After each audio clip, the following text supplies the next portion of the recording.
السلام علیکم۔ امید کرتا ہوں کہ آپ سب خیریت سے ہوں گے۔ آج کے اس لیکچر میں ہم خواجہ حیدر علی آتش کی ایک بہت ہی مشہور غزل کی تشریح آپ کے سامنے پیش کریں گے۔ غزل کا مطلع ہے کہ ہوائے دور میں خوشگوار راہ میں ہے، خزاں چمن سے ہے جاتی بہار راہ میں ہے۔ برصغیر میں مسلمانوں نے کئی سال تک حکمرانی کی، یعنی یہاں ہندوؤں کی حکومتیں تھی پہلے۔ محمود غزنوی نے ہندوستان پر 17 حملے کیے، لیکن مستقل حکومت انہوں نے نہیں بنائی۔ اس کے بعد پھر شہاب الدین غوری آئے، وہ بھی مسلمان تھے۔ خاندان غلامہ قطب الدین ایبک التتمش وہ بھی مسلمان تھے، وہ ہندوستان پر آئے۔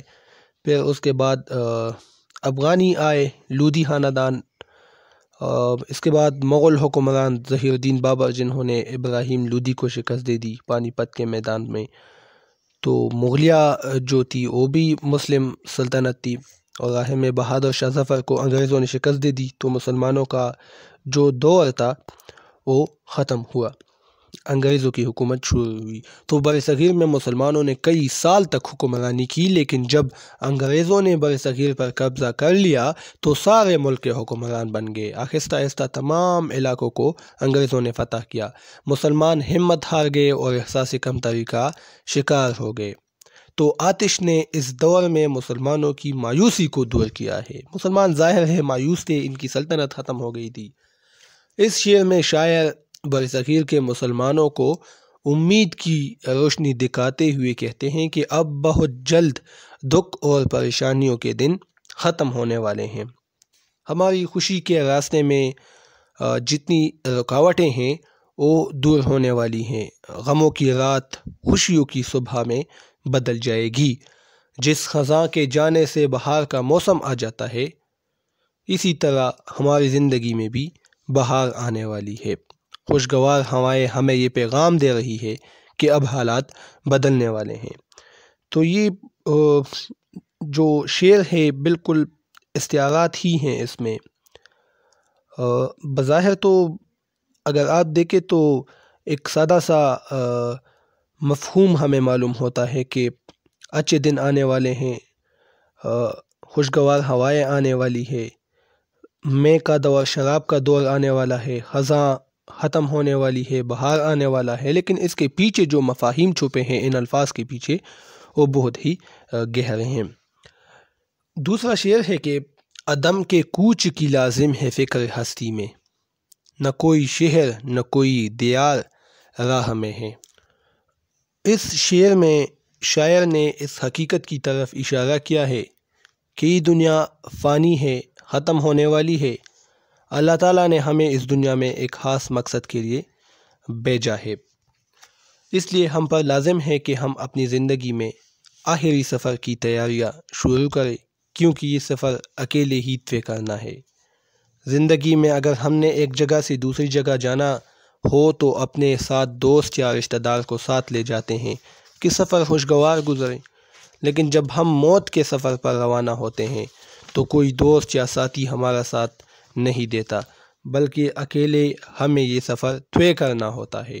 اس لیے اپنی زندگی میں ہمیں اچھے اعمال کرنے چاہیے تاکہ موت کے بعد ہمیں کسی پریشانی کا سامنا نہ کرنا پڑے۔ تو شاعر اسی لیے کہتے ہیں کہ عدم کے کوچ کی لازم ہے فکر ہستی میں، یعنی ہستی میں، اس دنیا میں عدم کے کوچ کی فکر لازم ہے، یعنی آخرت کی طرف جانے کی فکر لازمی ہے اس دنیا میں کہ ہم آخرت کی طرف جائیں گے۔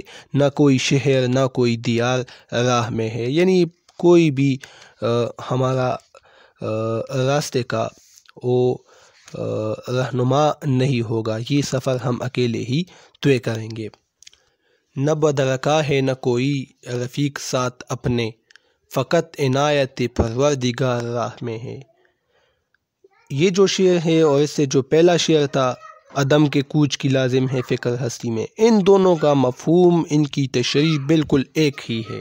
خواجہ حیدر علی آتش چونکہ تصوف سے بھی وابستہ تھے، تو اسی لیے ان کے موضوعات، ان کی غزلوں کو اگر ہم پڑھیں تو اسلامی موضوعات اس میں بہت زیادہ ہے۔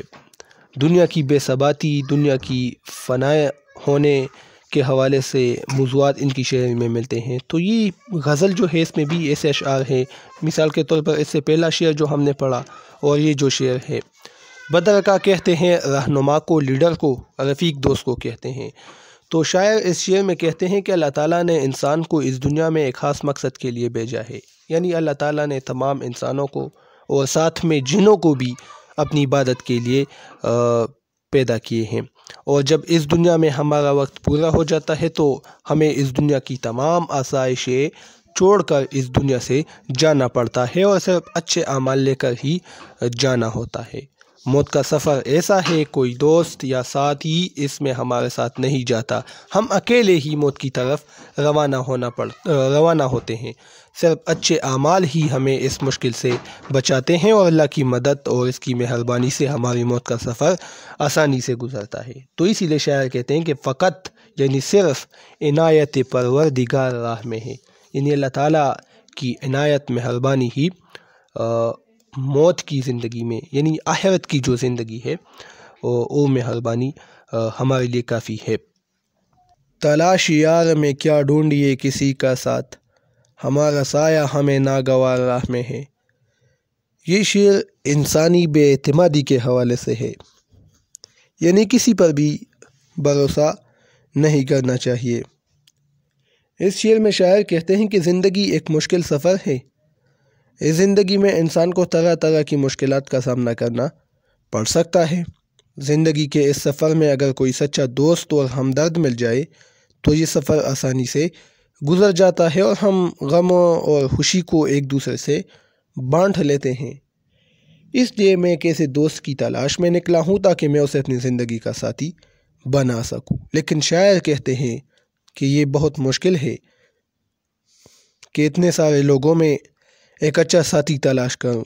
میں چاہتے ہوئے بھی کسی کی مدد نہیں لینا چاہتا، کیونکہ مجھے ڈر ہے کہ مجھے اپنے پسند کا ساتھی مل جائے تو یہی میرے پسند کا آدمی اس کی محبت میں گرفتار نہ ہو جائے، بلکہ اس معاملے میں میں اپنے سائے سے بھی ڈرتا ہوں۔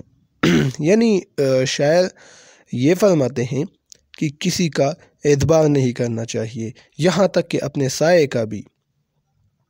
سائے کا مطلب یہ ہے کہ جو آپ کے قریبی لوگ ہوتے ہیں اس کا بھی اعتبار نہیں کرنا چاہیے۔ تو اسی لیے شاعر کہتے ہیں کہ ایک اچھے دوست ساتھی کی تلاش میں نکلا ہوا ہوں، لیکن اچھا دوست ملنا یہ دشوار ہے، مشکل ہے۔ اگلا شعر ہے سفر ہے شرط مسافر نواز بہتیرے، ہزار ہا شجر سایہ دار راہ میں ہیں۔ بہتیرے کہتے ہیں بہت زیادہ، شجر سایہ دار، شجر سایہ دار یعنی وہ درخت جس کی چھاؤں میں ہم بیٹھتے ہیں، جو ہمیں سایہ فراہم کرتا ہے۔ اس شعر میں شاعر کہتے ہیں کہ کسی بھی نیک کام کرنے کے لیے کوشش، ہمت اور خلوص کا ہونا ضروری ہے۔ اس شعر میں شاعر ہمیں یہ سمجھانا چاہتے ہیں کہ نیک کام کرنے کے لیے قدم بڑھاؤ، خدا خود وسیلے بناتا ہے۔ جس طرح کوئی مسافر سفر پر روانہ ہوتا ہے تو راستے میں اسے کئی مددگار ملتے ہیں، کوئی پانی دیتا ہے تو کوئی کھانا دیتا ہے، کوئی راستہ دکھانے میں مدد کرتا ہے، جب چلتے چلتے تک جائیں تو سایہ دار درخت کی چھاؤں میں بیٹھ کر تکن اتارتا ہے۔ یعنی ایک مسافر ان تمام منزلوں سے گزرتا ہے، وہ تازہ دم ہو کر سفر شروع کر دیتا ہے۔ اس لیے کام شروع کرنے کے لیے نیت صاف کرنا ضروری ہے، شاعر کہتے ہیں۔ ٹھیک ہے، تو شاعر کے کہنے کا مطلب یہ ہے کہ آپ صرف ایک بار قدم اٹھائے اپنے منزل کے حصول کے لیے، لوگ آپ کو مل جائیں گے آپ کی مدد کے لیے، آپ کا پروردگار آپ کی مدد کرے گا، لیکن محنت شرط ہے۔ اگلا شعر ہے مقام تک ہم پہنچ ہی جائیں گے، خدا دوست ہے دشمن ہزار راہ میں ہے۔ اس شعر میں شاعر کہتے ہیں کہ انسان جب کوئی کام شروع کرتا ہے تو اس کو بہت سی مشکلات کا سامنا کرنا پڑتا ہے، بہت سے دشمن اور مخالفین آپ کا راستہ روکتے ہیں، بہت سے مخالفین جب آپ کوئی کام کرنا چاہتے ہیں، لیکن ہمیں ہمت سے کام لینا چاہیے اور مشکلات کا سامنا کرنا چاہیے۔ مشکلات سے گھبرا کر اپنے مقصد سے پیچھے نہیں ہٹنا چاہیے۔ ہمیں اللہ تعالیٰ پر بھروسہ کرنا چاہیے، کیونکہ اللہ بہت مہربان اور رحیم ہے، وہ کسی کی محنت کو ضائع نہیں کرتا۔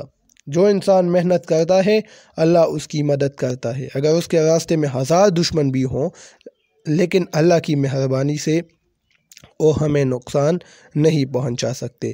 یعنی شاعر یہ کہتے ہیں کہ دشمن تو 1000 ہیں آپ کے، لیکن اللہ تعالیٰ صرف ایک ایسی ذات ہے کہ وہ آپ کی ہر معاملے میں مدد کرے گا۔